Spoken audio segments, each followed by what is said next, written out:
दोस्तों नमस्कार, कुमार स्टूडियो में बहुत बहुत स्वागत है आपका। दोस्तों जो GTA की जो एक सीरीज चल रही है टॉप 15 की, उसका आज चौथा वीडियो है।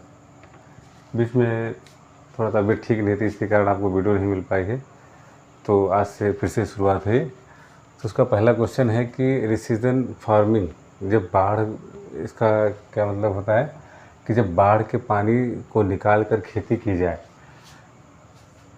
तो उसको रिसीजन फार्मिंग कहते हैं, या इसको दियारा फार्मिंग भी कहते हैं इसको।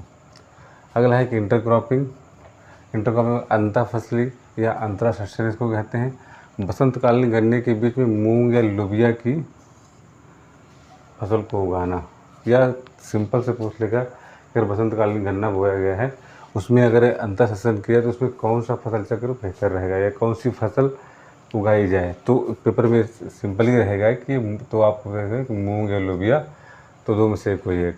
और शरद गन्ने के साथ अगर कोई उगाया था तो आलू या गेहूं। ये एग्जाम्पल जरूर ध्यान रखिएगा इसके लिए, क्योंकि ये मेन रहते हैं कि इसमें ये जरूर पूछेगा कौन सी फसल साथ में उगाएंगे। शिफ्टिंग कल्टीवेशन स्थानांतरित खेती या बुश फैलो खेती कृषि इसको भी कहते हैं। मानव के लिए एक आदिम अवस्था के सूचक है ये इस सिस्टम में शिफ्टिंग वाला है कि जहाँ पर उपजाऊ भूमि देखी उसको तैयार कर लिया, जब उसको उपजाऊपन ख़त्म हो गया उसको छोड़ दिया, तो ये शिफ्टिंग खेती हो जाती है। रिले क्रॉपिंग, एक फसल में बुआई से पूर्व दूसरी फसल का बोना, उसको रिले क्रॉपिंग कहते हैं। आज का जो वीडियो है इतना इम्पोर्टेंट है कि जितने क्रॉपिंग आते हैं कोशिश की गई है कि वही क्वेश्चन रखेगा जो पूछते हैं, जो ये क्रॉपिंग वगैरह बहुत पूछता है।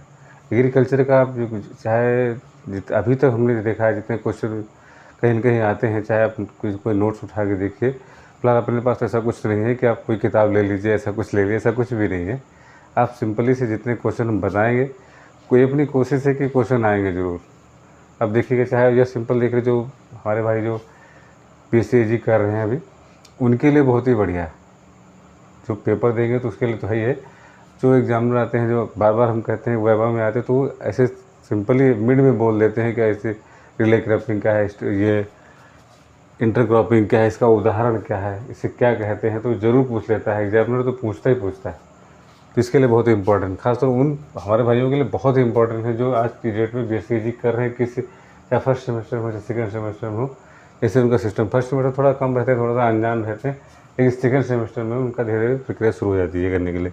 अगला है कि मिक्स्ड क्रॉपिंग, एक खेत में एक ही ऋतु में दो या दो से अधिक फसलों को उगाना। अगला है कार्यकी परिपक्वता। कार्यपरिपक्वता मतलब कि फिजियोलॉजी मैच्योरिटी ये होती है, इससे मतलब ये भी एक रिले क्रॉपिंग का एक उदाहरण है कि इसका दूसरा नाम भी कहते हैं रिले क्रॉपिंग को, अनपससन भी कहते हैं।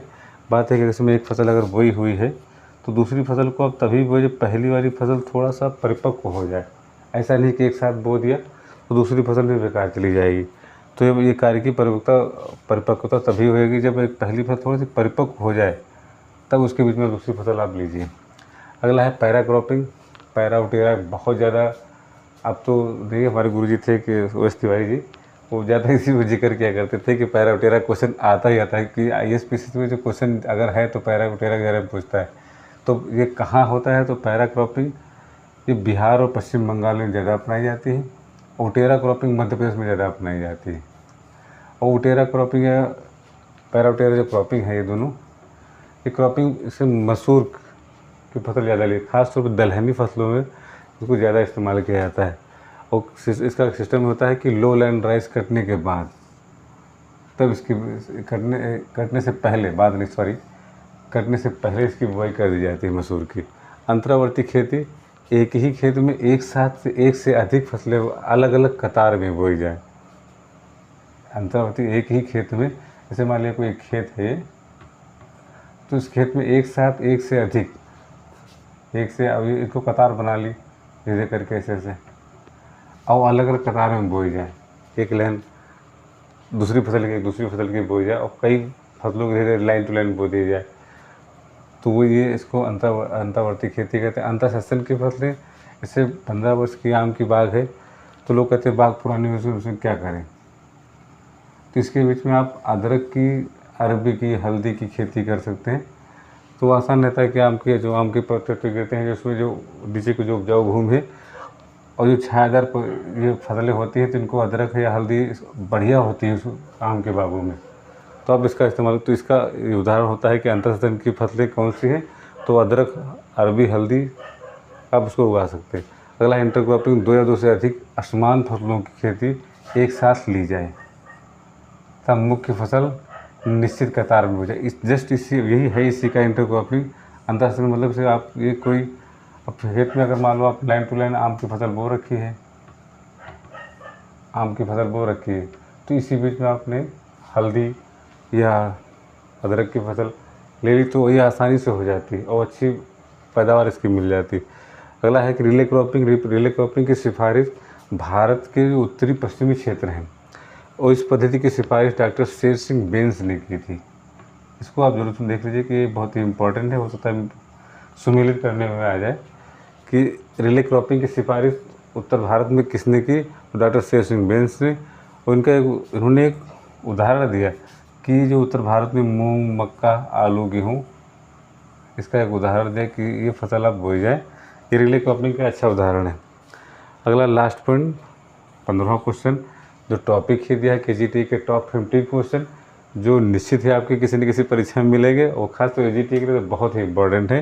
तो शुष्क खेती ड्राई फार्मिंग किसे कहते हैं, शुष्क भूमि खेती किसे कहते हैं, और वर्षा प्रधान या बाढ़ वाली फसलें जो खेती है वो उसको क्या कहते हैं।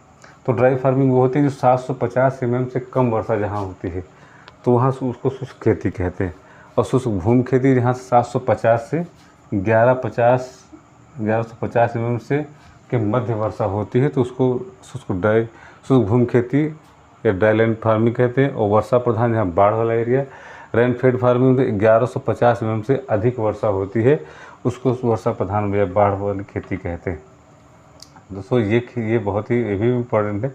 वैसे इम्पोर्टेंट तो जो एक कोशिश अपनी है कि ऐसे क्वेश्चन को लाया जाए जो आप कहीं न कहीं आपको मिले ज़रूर, चाहे जो BSc कर रहे हो, चाहे आप जो AGT का पेपर होने वाला है।